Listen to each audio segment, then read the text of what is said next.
And we can see there the Innkeeper and the Dwarves, Magda and Rimrock Knight. And as you mentioned before, Binding the Old Gods, that great single target removal, ramp and death touching, though that's not usually relevant, all in one. And the WinCon, Emergent Ultimatum. Yeah. And already, yeah, we've already that in hand, plus Wolf Willow Haven. I mean, Ultimatum, Wolf Willow Haven, Quandrix Cultivator. We're potentially looking at a really quick game one. But at least Reid Duke is on the play. That's going to matter a ton. Of course, Reid Duke trying to win via aggro here has two of the same legendary, one on the battlefield, one in hand. Not a place you want to be. But PVDDR has good early game removal and a mini board wipe in hand. That extinction event can be very rough to recover from. Right. And here considering, do I keep up Eliminate knowing that there's a Luftstruck Beast coming, or do I play Wolf Willow Haven? The truth is, you can always use an extinction event down the line.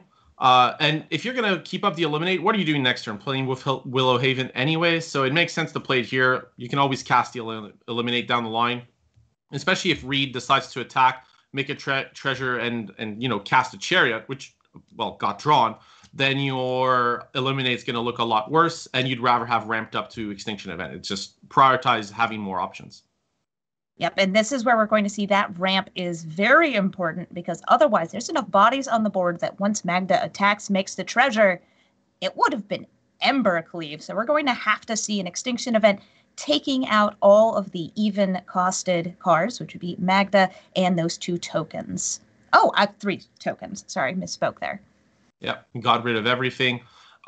Reid does get to rebuild, right? Like that Extinction Event, AD card deck, there's 2 in the deck. You're not really playing around that card, so kind of a little backbreaking, honestly. But you still get to play Lovestruck Beast, use that to crew the vehicle, attack in for 4, but obviously not what Reid wanted to see. Otherwise, it was just going to be Embercleave and bye-bye.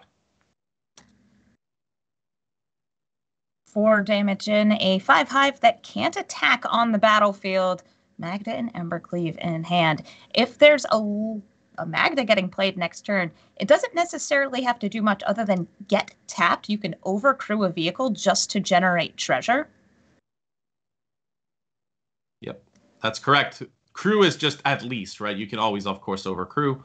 But yeah, here, Paulo getting that Quandrix Cultivator. The land being untapped, allowing Eliminate. Let's see, this is already 2, 3, 4, 5. Paulo might actually go for Wolf Willow Haven here. To set up for an ultimatum. Yeah, but that leaves the shields down.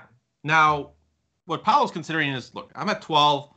What happens if Embercleave comes up? Because that's always the consideration. What happens if Embercleave comes up?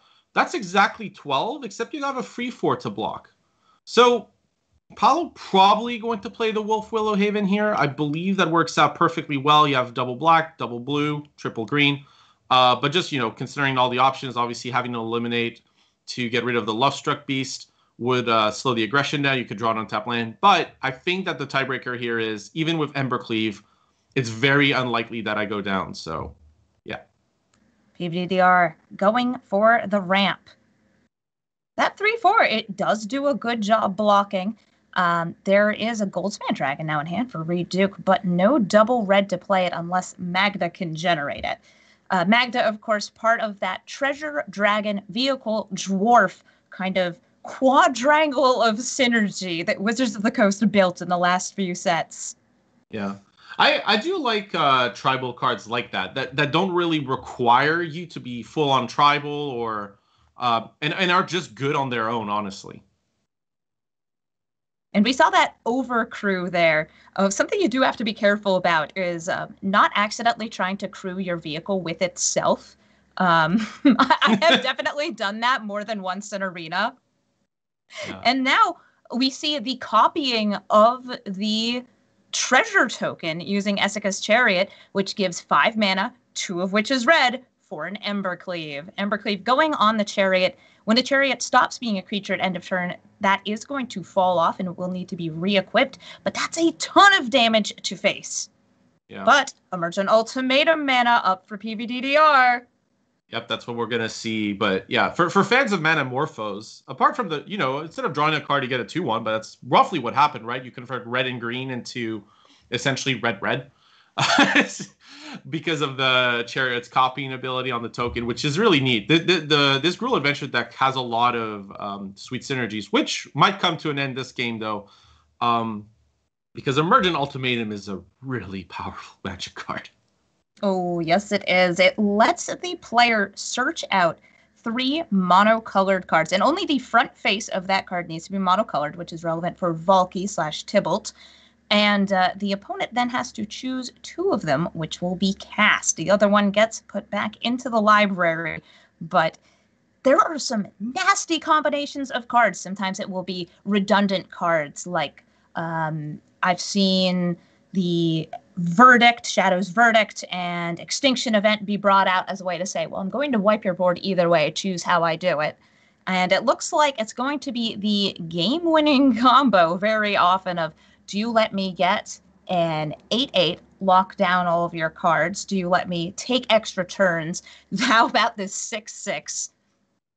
Yeah. Pretty much you have to give the 6/6 and the extra turn in this spot. It's 14 damage. Reid's at 17. And if you give Cura Best the Sea God with either of the other cards, you don't get to attack it. There's an 8/8. Paulo essentially gets to win the game from, I think, those 2 cards alone. Doesn't really require anything in hand. Whereas the 6/6 and the Time Walk, essentially Elrond's Epiphany, needs something else. So, yes, you're not in a good spot, but the game's not over yet. Well, there's 6 damage here and a potential 8 next turn, which is, no, not lethal. But there's now 3 pieces of removal in hand, which means that there might not be any creatures that can attack next turn. I mean, yeah, well, definitely going to attempt to do so, but it's not going to pan out, right? Whatever gets equipped with Embercleave can meet either the Eliminate or Heartless Act. The Chariot would meet the Heartless Act. The Beast would be an Eliminate.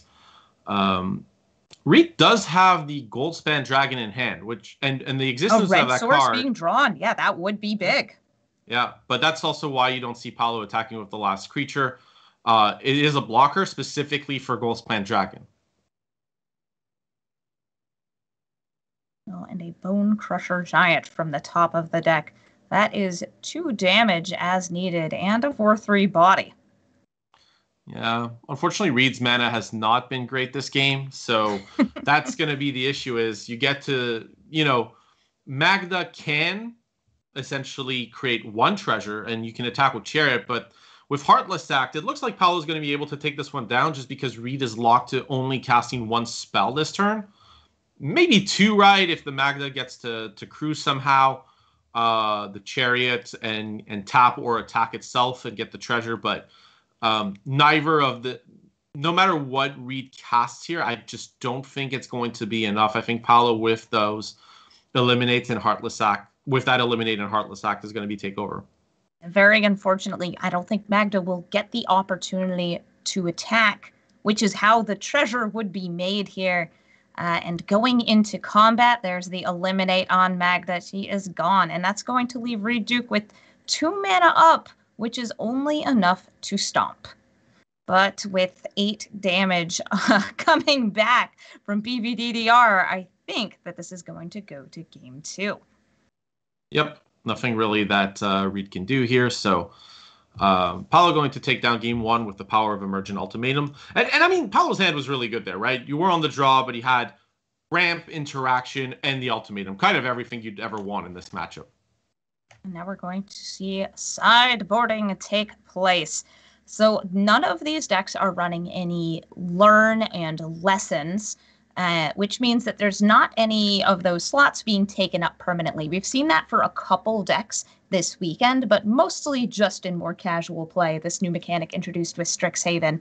And we're seeing what's coming in and what's coming out for these players. It looks like Reid Duke is bringing in Clothes, Perforos's Intervention, Roiling Vortex, and the Akroan War. Oh, so ways to steal big creatures, hit the graveyard, have an indestructible attacker, got removal or a surprise big attacker. And Roiling Vortex is an interesting hate card because it's here to deal damage to people trying to cast spells without paying for them. Right. It's basically a soft counter to Emergent Ultimatum, since 10 damage is usually not acceptable. Yeah, 10 damage when you're up against an aggro deck is like, do I want to bleed out this turn or live? Right. But you can see the kind of texture of the sideboarding. Get rid of the cards that are a little more marginal, that don't necessarily match well against spot removal when your opponent's trying to just buy time to win the game card. Damage out of nowhere. You know your opponent's boarding in Elder Gargaroth, Polukranos, and that kind of card, so you want the Accruant War for that. On Paulo's side, look at the cards that won the game. Alrund's Epiphany and Vorinclex coming out, and more spot removal, because at the end of the day, you don't really need those cards with Emergent Ultimatum. Just getting a bunch of Tybalts and Gargaroths and Polukranos into play is probably going to get the job done. What I do like seeing Kaervek come in.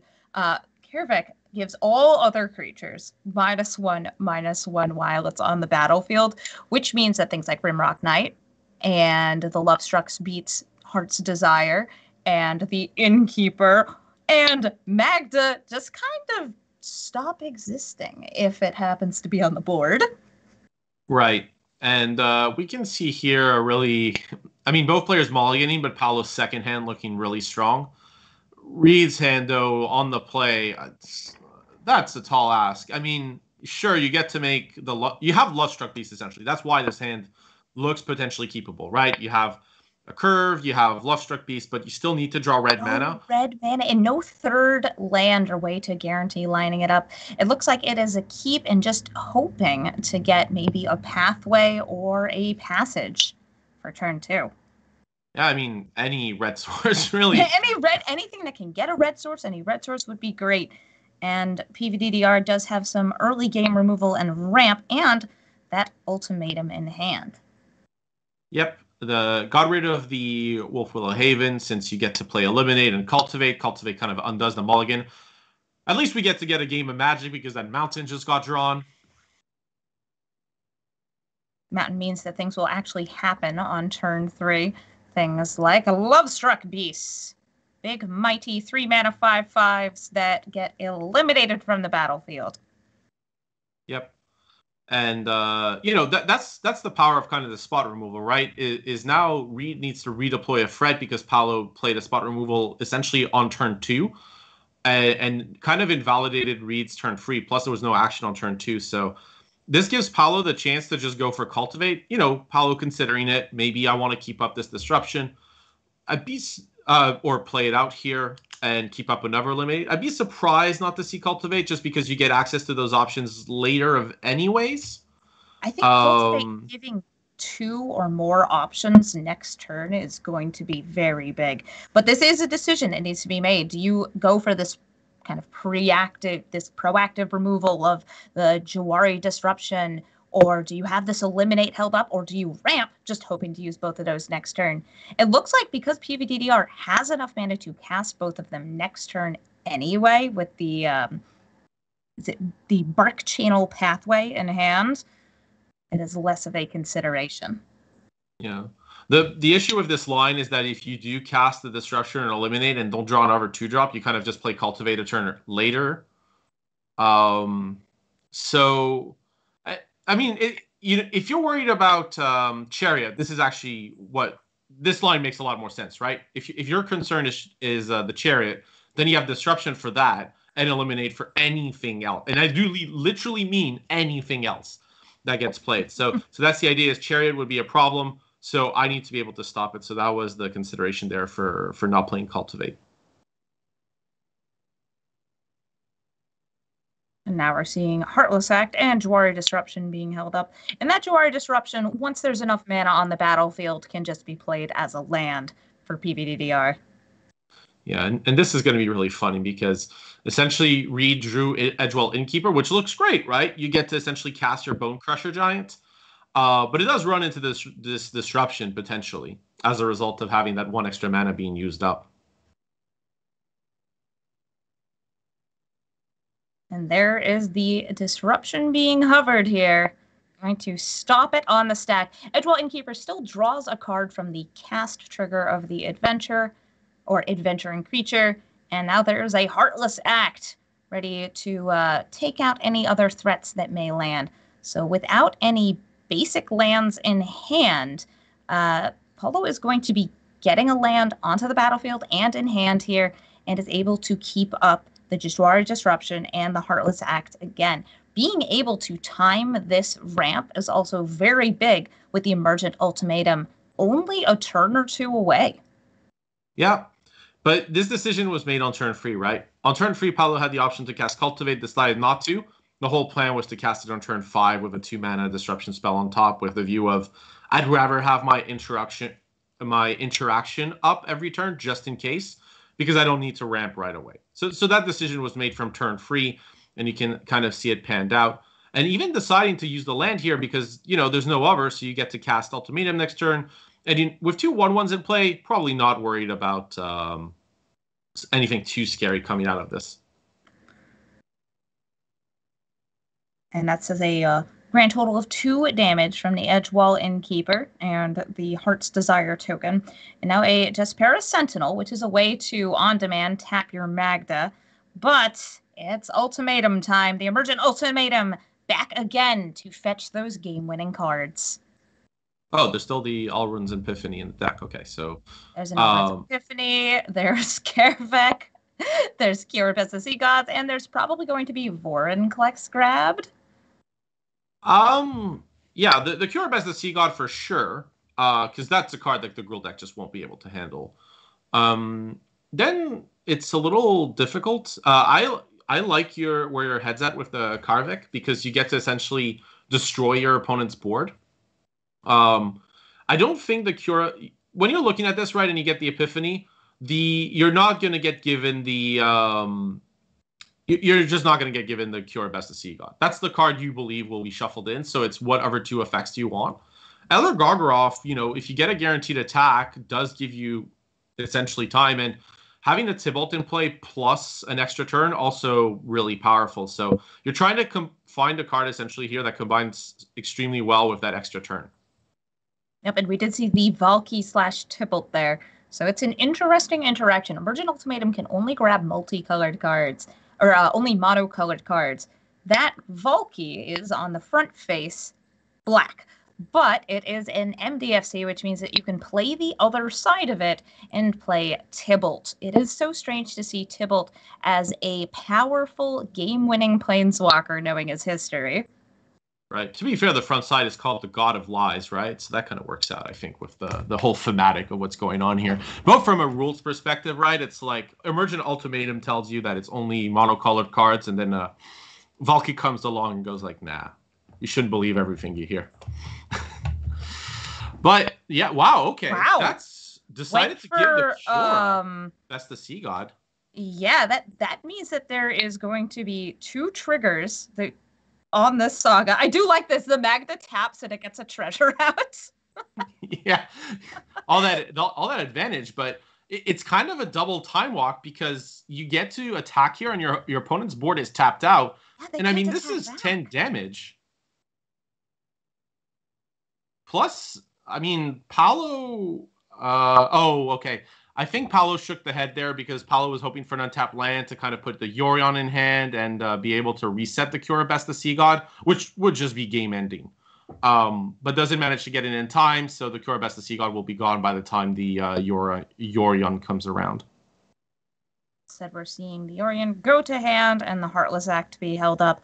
But because Reid Duke's creatures don't untap from Cure Best of Sea God's effect, and if there's just a single creature played, it can be stolen from that 3rd saga trigger. When that 3rd chapter happens, a permanent goes from your opponent's control under your own, and I don't see any good outs here for Reid Duke. He can kill these 2 birds, but that's not much, especially with who's the biggest stealable threat here? Probably Magda. I mean, none of these are that enticing. You're just taking a card. I'm trying to remember if it says non-land permanent on Cure Best of Sea God, because that mountain, it might actually be the best permanent to take with it. I think it does say non-land. I mean, we'll see when it shows the options. Yeah. It's This is no agent of treachery. You can't just go around stealing Field of the Dead. Yeah, it is a 7-mana Mythic Saga. So yes, you can actually get the mountain. Oh my gosh, you can. Yes, yep. You want to take that one red source, then tapping Magda is the only way to get it back. And it also untaps, which means that Paulo could use it as a mana resource. And I would love to see, yep, here comes Karavek doing it after combat to ensure that the most damage got through. And then a little bit more ramp. Go empty-handed. And Yorion as a flyer to finish the game. Yep, that's the thing with this combo deck, is at the end of the day, you're left with a bunch of really powerful permanents in play. And your opponent's left with 4 forests. And Reid Duke getting no wins in this matchup, and PVDDR taking it home, winning round 1 of the Strixhaven League weekend. Yeah, and for me in that match, it really just came down to Paulo's hands being really, Reid had trouble in those games. Paulo's hands were extremely strong. Interaction plus ramp plus the emergent ultimatum.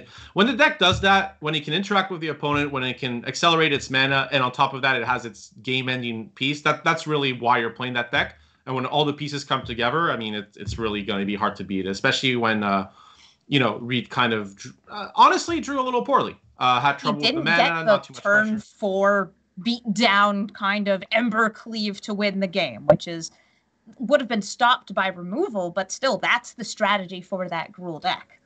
Yeah, was just hoping. I think that Extinction event in Game 1 was really the thing that changed everything, right? I think Reid's hand in Game 1 could have gotten there, but that 2 of Extinction event, Paulo having the copy and kind of getting rid of all the tokens and the Magda just meant you can't come back, essentially. There's a lot of decks that are very vulnerable to that even or odd removal, especially when you have a lot of tokens. We saw the 1/1, the 2/2s, and the Magda all just gone with 1 card. Black has some great mass removal right now, and it really leads into this Ultimatum deck being great. You've got that Shadow's Verdict. You've got the Extinction event. Between those two, the early game of a lot of other decks can be completely shut down. And I did like seeing that Karavek. So we are going to be taking a break before we go into another match from round 1.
Hello, everybody, and welcome back to the Strixhaven League weekend coverage. I'm Amy the Amazonian here with Eduardo Sajalik, and we are about to go into a game between two mighty players, Rei Sato and Brad Nelson.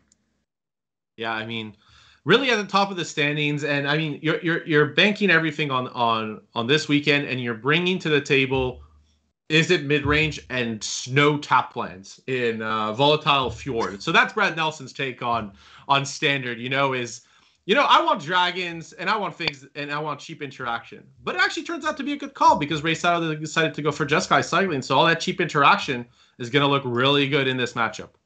You know what's big? Having counter spells against Zenith Flares. Yep. We got free Mystical Dispute, free Saw It coming. And Brad's call also looking really good in the context of the matchup we just saw, where essentially there's a lot of players bringing Gruul mid-range. And this is an archetype you do want against these Gruul mid-range decks. The main card you might be worried about is Chariot. But all those cheap creatures, you got 4 Frostbites, you got 4 Stomps, and you get to essentially buy the time you need for your Galazeth, Prismari, and Goldspan Dragons to take over. And also, hopefully, finishing the game off with a flare with your Magma Opus. Oh, yeah, that Magma Opus is great. If you end up with it in your hand early in the game, you can just toss it aside. That treasure token, if you manage to land a Prismari, is going to be good mana for your spells as well. And with the Brazen Borrower, in case you're up against somebody else's Magma Opus, you can bounce the token that they end up making. Yep, exactly. Yeah, we're gonna go to Rei's deck, I think, but yeah, Expressive Iteration, a modern all-star for those who haven't caught up on that format as well. But yeah, Rei Sato's deck. You've seen this before, and this is very much, and now this is very much the Jeskai version. Before it was kind of Boros cycling, but now the Power Improbable Alliance and Iron Crag Pyromancer being too good against the aggressive decks, being able to land one of these cards early and essentially kind of mow down your opponent's board or create an unstoppable army has really made this the default cycling deck. And I love the pathways in this deck because this deck wants untapped mana, untapped dual lands if it can. So it's amazing to see the pathways because they kind of really fit that role. Since we no longer have shock lands in standard, those pathways give you an opportunity to play cards like Memory Leak if it is the right move. Very often, these cheap cyclers, all you want to do is toss them in the graveyard, build up for your Zenith Flare, but most of them are very playable spells. Even that Gopher Blood can give you a fight with your Flourishing Fox, and say your opponent's Eldor Gargaroth. Not in this match, I guess it would be fighting a Galazeth Prismari. Imagine a giant fox just fighting a dragon. I mean, what's more powerful, Emrakul or 15 squirrels, right? That's the age-old Magic question. My one weakness, 21 flying squirrels. Oh, to be a Titan and be stopped by the smallest of creatures in mass. And we're going to go into the game. Yeah. I find that Two Disdainful Strokes main deck super exciting though on Rei Sato, and it's essentially I'm doing a metagame call against the card Emergent Ultimatum. I get an aggressive deck with powerful proactive threats that are early. They don't have a ton of things to deal with it. And on top of that, when they do tap out for their 7 mana spell, I've cycled a bunch and have a high chance of having my Disdainful Stroke. So I do really like Brad's deck here. I've played a slightly more spells-based variant that also runs Sprite Dragon. It's a bit more aggressive. This one has more interaction running these counter spells, some powerful adventures, and I'm excited to see how it plays, especially being able to counter Zenith Flares. It is where so many other decks end up caving. Yeah. One of the things, though, is while this matchup, I believe, is good for Brad, there is one card that is a lot harder to deal with. That Improbable Alliance, when you're trying to win with dragons through the air and you don't have a way to deal with it, is a real problem. So, Brad kind of wishes there was one of those Mystical Disputes in hand because Improbable Alliance is a real problem. Oh, yeah. Getting a 1/1 in the air, oftentimes on your turn and your opponent's turn when you get into the later rounds, is very rough. So we're seeing a Petty Theft bouncing that back into hand, stalling for time, trying to get a counter spell because right now those little fairies are going to be blockers for that giant. They're going to be blockers against Prismari. It is not what Brad wants to see. Not at all. Brad was essentially bouncy alliance with the mindset of like, look, I know next turn it comes back down. I'm just hoping to draw a Mystical Dispute or saw it coming. Then I can kind of leverage my game plan with Stomps and the Galazeth. But unfortunately here, that card's coming back down. It's going to generate fairies. You need to basically put as many bodies on the board as you can and try to deal pressure. And here is the first fairy. A 1/1 in the air, but when it becomes 10 1/1s, it starts getting very, very tricky. And we get to choose here to prevent 4 damage, lose this fairy, probably make 1 next turn. This is like an infinite fairy engine. It can only trigger once per turn, but it adds up. Right. And that card really changes his matchup completely. Otherwise, like, think about how this matchup plays out, right? Brad has cheap interaction, gets to get rid of Valiant Rescue or Flourishing Fox, and instead here has to play the 4 free without the Stomp. Rei Sato gets to essentially play the Pyromancer here, cycle a card, get rid of the 4 free, make a fairy token, and really just pull further and further ahead. And, another one of these strong draw 2 payoff cards. So Eldraine had this draw 2 theme, which we see the Pyromancer here. We see the Improbable Alliance. There were a few other cards from that lineup. I think my favorite was actually Mad Ratter, which spit out rat tokens. And, we're just seeing Brad realizing, everything I play is going to get burned by that Pyromancer. Conceding and going into game 2. Yep, and that's the power of Improbable Alliance. The blue-red deck can't deal with that card in play, so Brad's game plan is make sure it doesn't hit, because the rest of the deck you can deal with. You can deal with the Zenith Flares. You can deal with the cheap creatures that leverage value over time, and Valiant Rescuer and Flourishing Fox. Improbable Alliance, you're not beating. So, or, you might beat it like late in the game or something, but you're not beating it in most scenarios. So make sure you have as much interaction for it as possible.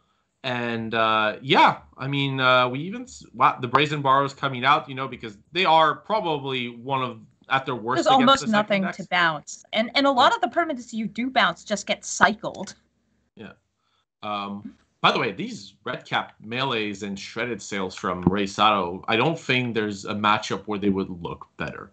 When your opponent's playing, your opponent's plan is to play a bunch of 4 toughness red creatures with flying. Like, those look really, really good. Oh, that's absolutely true. You can just be like, that is a absolutely wonderful Elder Dragon you have there. Let me just have a little Goblin Rumble with it, and it's gone. And the Goldspan Dragon, if you target it, they do get a treasure. If you target the Bone Crusher Giant, you take 2 damage. So there is a little bit of payback built into some of these cards, but it is still some excellent removal. Yeah. And you see, by the way, the Pyromancer come out. Like, yes, it was good in that game. It got rid of Bone Crusher Giant, but that's really what the matchup's about. And, if Bone Crusher Giant does come up, you still got the red cap melee to deal with that. So. And that is a nice hand for Rei Sato, having 2 of the Valiant Rescuers in hand, and a Flourishing Fox getting drawn for turn 1. That is the kind of start that I would love to see if I were playing that deck. Yeah, for sure. And Brad doesn't have one of these Frostbites or Stomps, and that's actually going to be key. I think with one of those cards, Brad would be actually in a really comfortable position, right? You get to deal with whatever Rei Sato's doing. You get to advance your game plan. And the red cap melee is a decent card, but and the existence of Stomp and Frostbite is why you don't see the Flourishing Fox hit play. It's such a bad exchange. You're better off getting rid of it and trying to dig deeper to an Improbable Alliance or more relevant cards in the matchup. And that's really recognition of, look, I'm not on the play. Very low chance that this Flourishing Fox runs away with it. And it's just a cycling 1 card more often than not in this matchup. Yep, and now we see Brad trying to decide between this blue and red mana. Because having double red means 2 potential pieces of removal here. Yep. Including, it could even have been, Dispute and a Frostbite, depending on what happens. Yep. Well, for sure, this decides to keep up Mystical Dispute no matter what, because you just can't let Improbable Alliance resolve. You saw what happened last game. The game ended very quick. Well, the game would have taken a long time to end, but it would not have ended in Brad Nelson's favor, which is why you saw that quick concession. Death by 1,000 1-1s in the air. Yeah, that concession was the I'm preserving my moral sanity concession. It's the look, there's no way I'm winning this. It's like sub 1%. I'm just going to live my life to the fullest and move on. Yeah, and Brad knows he's going to be playing games all day, and he's keep that stamina up. A lot of work to be done. And there is a third land for Brad here, that Faceless Haven, but it is colorless, so it does mean that some options are not open. Playing the iteration here isn't guaranteeing drawing a land that's colored from the deck, but there it is. That can be exiled, so it gets played this turn. You can put the Opus in hand and the Frostbite back into the library. Yeah. Frostbite was a card that Brad really wanted access to earlier, but now that you have Frostbite and Stomp, you don't need it, so you might as well take the expensive spell, even though it runs into Disdainful Stroke. You do have the Galazeth Prismari that can help get to it. Yeah, Brad plays the iteration there because at some point you're going to have to, and you might as well play it at the earliest possible opportunity, even though it is, risky. You might not hit that blue source. Rei Sato might have had an improbable alliance. A Valiant Rescuer has hit the board. Whenever Rei Sato cycles, is going to spit out a 1-1 on the ground. It's not able to block those dragons, but it can add up to a very wide board against a deck that doesn't really have mass removal. Yeah. I found it is super interesting here, though, that Rei did not cycle, because there was the opportunity to kind of cycle on your own turn to... essentially, you can cycle whenever, but, get more info. But here decides to just leave Brad with the least amount of information possible. It was possible for Brad to just, pass the turn and not kill the rescuer right away, because, Rei would have cycled anyways. End of the day, the free one dies. The free one will always, always die. It's the most vulnerable. You have to kill it. Yeah, it is a frightening card. And there's another one in hand too. Yeah.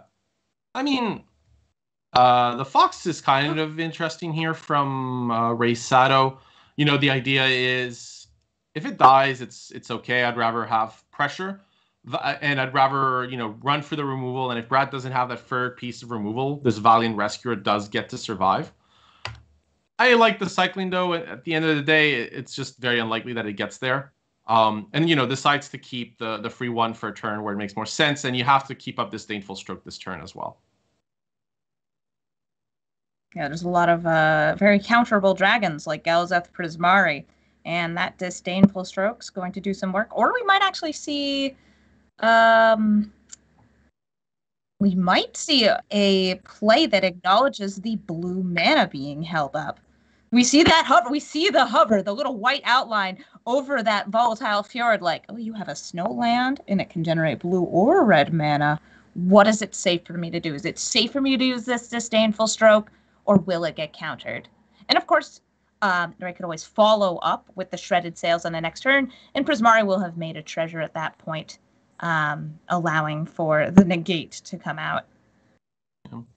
If you use Shredded Sails here, it is 100% to get rid of the Galazeth, since you can respond to essentially the trigger which creates the treasure token to make sure there's nothing really that Brad can do. But it's a question of, wanting one of each effect, I guess. I think if you had seen, one of each card, we might have seen the Shredded Sails. But the fact that it has cycling and that Stroke is the more conditional card, I think is why Rei Sato kind of fired it off on the premise of, look, if there's a Mystical Dispute, I still have this Shredded Sails back, and it gets rid of Mystical Dispute on a future Disdainful Stroke.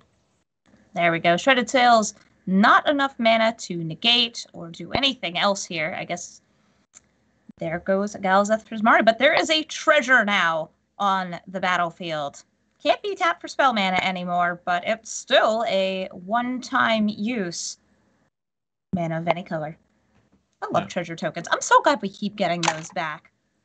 Yeah, they're a neat addition to Magic, honestly. Like I'm a big fan of Lotus Petal in general. If you had to choose between gold tokens and treasure tokens, do you have a preference? I like the flavor of the gold token back in the day because it came from Guild, which essentially exiled a creature and essentially turned it into gold, which I thought was really cool from a flavor. It's brutal is what it is. Yeah. Yeah, so like the flavor of the gold token was good, but yeah, if it was for anything, I do prefer the treasure token because it's a little more generic, and adaptable. But yeah, here I think also Rei Sato wanted that dispute out because of that boon of the Wish Giver. You know, you're going down on cards slowly because Brad is kind of trading one for one, and one of the ways you can win the game if you don't have alliance is to go way ahead on cards, and one way to do that is to resolve the card boon of the Wish Giver. But to do that, you have to make sure Brad doesn't have a negate or a mystical dispute. So you kind of have to burn for these cards. So now we're seeing a hover on Startling Development. Frostbite dealing 3 damage means that you could either try to save your Rescuer by making it into a 4/4, or you could cycle and get a guaranteed token. And we saw another Startling Development drawn. Yeah. So, you know, you can use it here to protect it. It would make it a 4/4. Problem is you run into a counterspell if that's relevant. And if it's not relevant, you don't have Disdainful Stroke for a Goldspan Dragon or another Galazeth Prismari. So I kind of like Rei Sato not kind of putting everything into a very vulnerable free one that, honestly, even if it did generate more 1/1s, how relevant would those be is a pretty big question. Yeah, and that also ended up playing around if a land came down, Magma Opus, which would have taken out those 2 1/1s, dealt damage, gotten a 4/4, done everything, but is very Disdainful Strokeable. Disdainful Stroke, a good reprint, because it turns out that a lot of the scariest threats do cost 4 more mana.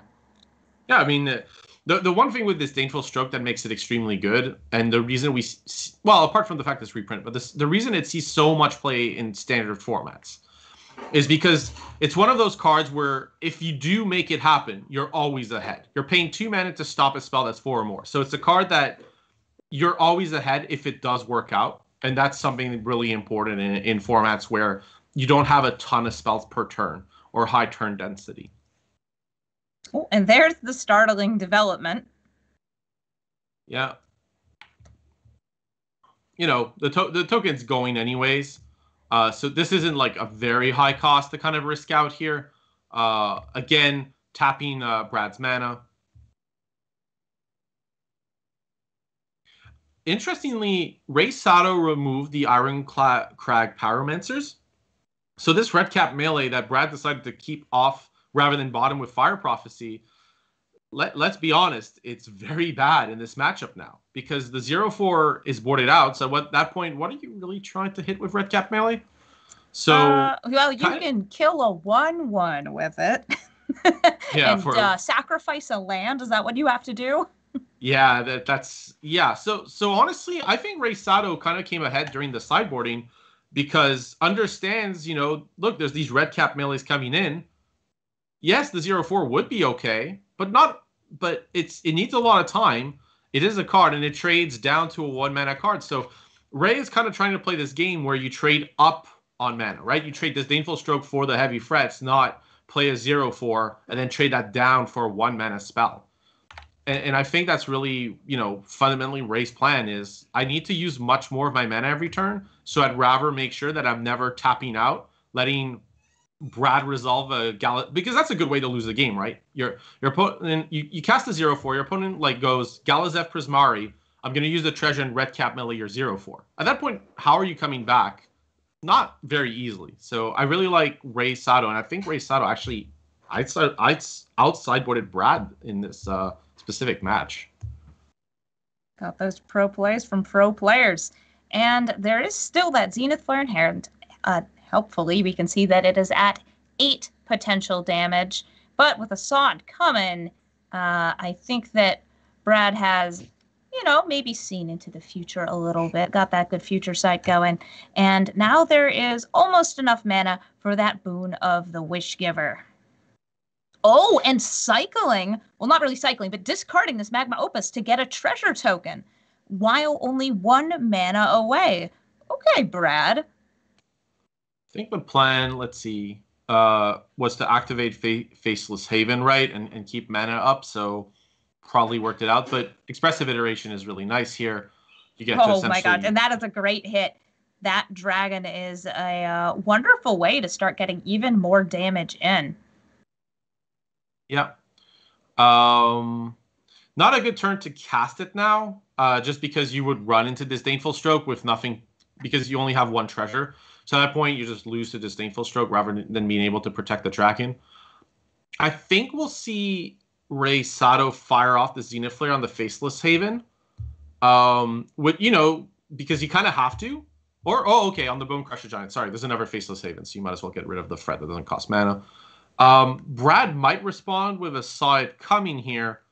And at that point, Rei Sato's going down to 6. And then Boon of the Wishgiver is just not a card that Rei can cast. So that's, you know. But if Brad doesn't counter this, you know, you get to counter the Boon of the Wishgiver, but you're in a worse position overall. Because you're essentially threatening lethal rather than kind of just countering the card advantage spell. Yeah, Zenith Flare gaining life being very, very relevant right here. Because that swing of, I'm stopping the 4 damage here, I'm gaining 8 life, would have put Brad so many turns away from lethal damage. Yep. And yeah, we see the damage coming in. Also decided to play it, you know, pre-combat, so the treasure token's still around when it could have been gone, but wouldn't matter. I don't think it would matter too much. So yeah, here Rei can't cast the draw 4 because that'd be game over. So probably we're going to see cycling of at least one of these. Time to dig. And another Zenith Flare is a great hit. The question, though, is do you cast it now while your opponent is almost tapped out? There's no meaningful interaction with that one treasure token. Or do you wait until they untap and attack in to see if there's a, do I hit their face? Do I hit a Goldspan Dragon? Do I hit this Bone Crusher Giant? It is really close, right? Because if Brad goes for Goldspan Dragon, you can use the Disdainful Stroke, although you're kind of committed to playing the Zenith Flare. So this is a rough spot. Because, you know, you can't guarantee the Zenith Flare resolves here. You are correct. You can just cast it. But this treasure token being around, actually, Brad could use Red Cap Melee to essentially prevent gain 9. That is not really doing anything else, so that might be more than worth it here. Okay, going for the Bone Crusher Giant. Not going for face. Going for the Bone Crusher Giant. This is lethal. You Red Cap Melee your own Bone Crusher Giant. It prevents the life gain. Then you just cast Goldspan Dragon or activate Faceless Haven. Yep, because that's another 4 damage. It's time to blast your own Giant here. And Brad sees the line and is going to take the 2 damage. Say goodbye, my beautiful Steppen Giant. Yep. That, right, the spell, commonly known fizzles, is another term for that, a technical term. But yeah, basically doesn't resolve to its fullest. You get to resolve this dragon and go in for the... Yeah, could have gone for just the Faceless Haven, but Brad was like, no, it's dragon time. And while the players sideboard, I believe we are going to be taking a quick break and then coming back for the 3rd game.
Hello, everybody. Once again, it is me, Amy the Amazonian, here with Eduardo Sajalik, and we've been watching as the 2 players sideboard going into their 3rd game. And Eduardo, you were mentioning that Rei Sato has a very strong sideboard plan here. Yeah, so the thing is, Brad is boarding in red cap melees. So now you're going down on exchange if you keep in your Iron Crack Pyromancers. You could have, kept one or two. But yeah, you don't board in the Riels either because it has 3 toughness, really walks into what Brad is trying to do. So Rei is essentially keeping the threats that have cycling because they can conditionally work out, but something like Valiant Rescuer, sometimes it does actually pan out, but most of the times you could still cycle it for 2, and I think that's where the plan is. One of the strengths of this cycling deck is essentially you don't end up with dead cards in hand. If the card is not relevant, get rid of it. Whereas Brad can. That red cap melee kind of did nothing until the very end of the game where, yes, it was a key instrumental piece in finishing the game up. But if Brad had a relevant card instead of the red cap melee, that might have consolidated the advantage earlier. And we're seeing a lot of movement. Also in Brad's sideboard here, I'm seeing one of the Prismaris come out. The same as before. We definitely keeping out those Brazen Borrowers against the tiny token threats. Yep, it's just not all the cards of the cycling deck are relatively cheap, so you saw it in game 1. Brad just used a petty theft to kind of just whatever. I need to buy time against this alliance. I need to hopefully top deck a dispute or a saw coming, then get it. But it's just not a very profitable interaction to spend 2 mana to bounce a 1 or 2 mana spell.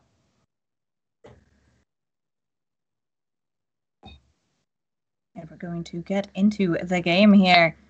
And that is a nice hand. All the colors of mana available for Rei. A turn 2 Improbable Alliance. And with that speed, getting to go first here, being on the play, Improbable Alliance is going to come down without any way to stop it. Yeah, that might be the end of the game right there. I'm not even joking. Improbable Alliance. That's it. It's going to be really hard for Brad to come back. Brad knows this is a possibility. That card, Improbable Alliance against these blue-red decks is just so strong. Because it forces you into old Magic players, an analogy for players who have played competitively for a while. It's not very dissimilar to playing against a Fairies player with Bitter Blossom or not, right? You can beat the Fairy, Bitter Blossom. In some matchups, it's okay. In some matchups, it was pretty devastating, and this is one of them. Your plan is to win with a bunch of flyers, and at the end of the day, your opponent gets to stop it, the force field. In the meantime, they get to attack you, and while you're trying to win the damage race, they can just play a massive burn spell in Zenith Flare. It's not to say that it's over. It's just going to be very hard to deal with. Occasionally, cycling decks will kind of just run out. They'll end up only drawing uncyclable lands. Just, that's the way the deck is stacked. And that's the worst that could happen to Rei at this point. Yeah. At this point, the thing is to draw a bunch of lands that aren't triomes that you can't get rid of. And Brad really has an extremely aggressive plan. Epiphany is actually going to be really important here because it's one of the few cards that allows you to break because the problem is, right, you're seeing 1 to 2 fairies per turn, and that's one of the few cards that allows to kind of break through that cycle of the brick wall. You get to swing in, take out their current line of fairies, and they won't be able to make any more while you swing in again. Yeah, this is just lights out, I think, though. Oh my gosh, a second Improbable Alliance coming down. 2 cycling cards in hand. 3 with the triome. And what is Brad to do but just try to play a little proactively and burn that fairy off the board? Yeah. You did call it, though. That is a lot of lands. 5 lands this early on for the cycling player is a lot more than the average. So that is a possibility. I mean, Rei could just draw pathways, and Brad could take over that way. It's unlikely, but it's not impossible. And there are a bunch of Goldspan Dragons plus Epiphany. There is a route to victory for sure. Oh, yep. I mean, Brad's deck is powerful. It just has trouble dealing with loads and loads of 1/1s. How many 1/1s again? Okay, well, there's 2 here, and maybe there's going to be another 2 this turn, and then another 2 next turn, and well, let's see. We just kind of keep compounding that. I'm expecting to see 20 plus fairies get made this game. Can you change 2 to free? Oh, you're right. Make it 3. So there's an improbable alliance hitting the board again. All right, so now there's 5. Just remember the meme and here. Another one. And another one. and more and more and more. And this Goldspan dragon that's going to come down is like, well, I'm a really big, strong dragon, and you should respect me, but I do trade for 4 of these almost free creatures. Yeah. So, here decides to trade with the Bone Crusher Giant. Potentially. Okay. This is a different take. Really, just preserving the life roll. Yeah. But yeah, Brad still has an out, right? Alrund's Epiphany, if it does resolve, is going to be really strong, and Rei has not drawn one of its. Oh my goodness. And there is plenty of mana for Brad here between those treasure tokens, another land in hand. Yeah, this is just. Oh my god! Yeah, I can't believe it. So, all right, I was counting on 2, now it's 3, and now it's 4 improbable alliances. This probably Brad saw it coming, though, right? Did he? Because I see the saw it coming. I see the 2 mana from that treasure. No, I think Brad is just resigned. Like, listen, I'm going to be dealing with fairies. I'm resigned to it. Yeah, I think that was the right call, though. Essentially, the difference between 3 or 4 fairies isn't that immense. And your game plan is to get an Epiphany down, so you probably need, some kind of way to make sure your dragons are protected or the Epiphany resolves. So that's kind of Brad's line, right? Is like, how am I winning? I'm making Goldspan dragons, they're surviving, and I also resolve Alrund's Epiphany.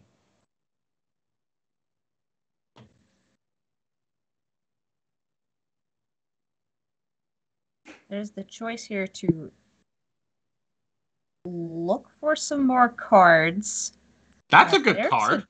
Yeah, Cinderclasm. Hey, that is the closest thing to a board wipe in this matchup. You're dealing with a near infinite number of fairies, but they do all die at instant speed to an unkicked Cinderclasm. Yep, that's probably Brad's most important card, right? There are 2 copies post-board. Yeah, it's very good. Also, the reason you run Cinderclasm is pretty much none of your creatures get affected by it because you board out the Brazen Borrowers. So yeah, it's 3 or 4 toughness on all of them. Oh, except for the birds. The birds do die from it. Oh, sure. And we saw the Mystical Dispute get exiled there. I suppose as a way of saying, well, if you do even possibly have a way to counter it, I will be able to stop you. I mean, it's also the idea, right? You want a Cinderclasm on Rei Sato's turn. So the plan here is, I have a bunch of counter magic. So my plan is to Cinderclasm on your turn, essentially at the end of it. Plus, I have the side coming to protect it all, and then I have Alrund's Epiphany. You could play a Goldspan Dragon here too, with Mystical Dispute backup in case Rei Sato did have a Disdainful Stroke. Oh, and now there's 2 big, beautiful dragons and a giant swinging in. Yeah. Who wins, the many or the mighty? Yeah. Seems like the many will not get there. But from Rei Sato's position, it is really tempting to... You could just spend your fairies like this. There was certainly a temptation to kind of quadruple block, which, you take 8, but you get rid of a dragon. But, if Rei is not playing around the card Cinderclasm, this is fine.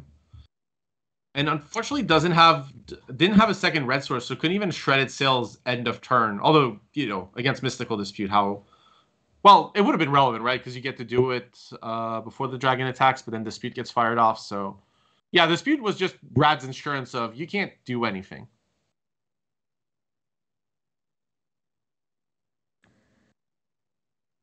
Now, a really incredible play from Rei would be to not actually cycle now, potentially, because then you get 2 cyclings on Brad Nelson's turn. But you do get to maybe cycle twice anyways, depending on what you draw. That's good enough.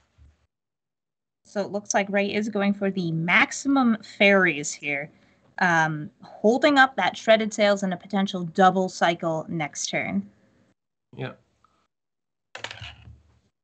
And of course, that shredded sail, it is good removal, but it is also a cycling card. That's a Zenith Fire in hand that you do want to build up to.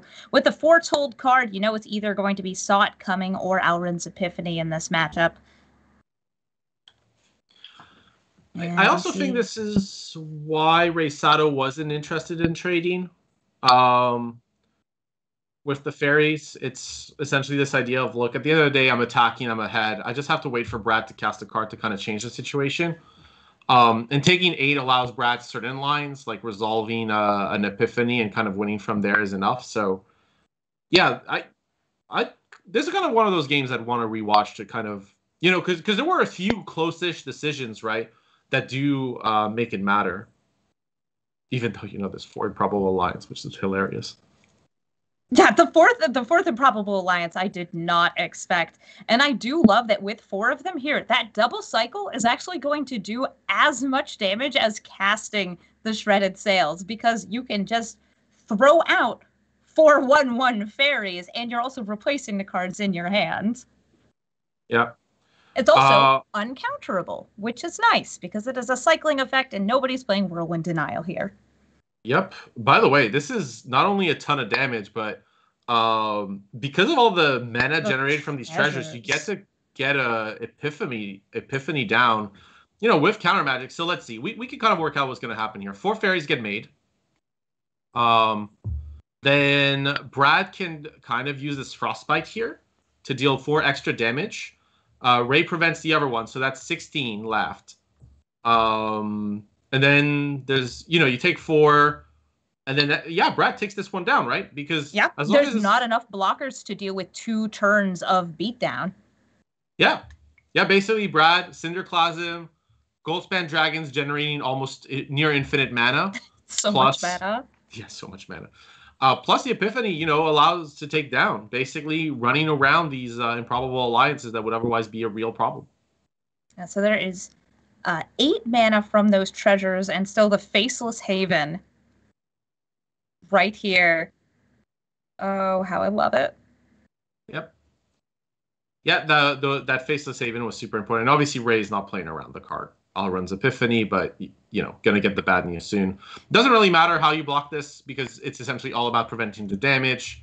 So if you get the body off the board, you take 4 extra anyways, which you would have taken next turn. So yeah. Brad took this one down. Pre-board Improbable Alliance, not really beatable, but the Cinderclasm from the sideboard, really smart inclusion that allows you to kind of win. I don't know if Rei could have really done a ton differently. At the end of the day, you had Improbable Alliances, you were attacking, you were buying time. The only thing was, didn't, quadruple block a dragon, which, makes sense in the context of, like, look, if my opponent has a Stomp or a Frostbite, this is just horrendous. I just take a bunch of damage, and on top of that, all my tokens are gone for no benefit. So that's why the decision made. It makes a lot of sense. But this game would have been different, because 1 less Goldspan Dragon would have meant this Time Walk is worse. There's less mana on Brad's side.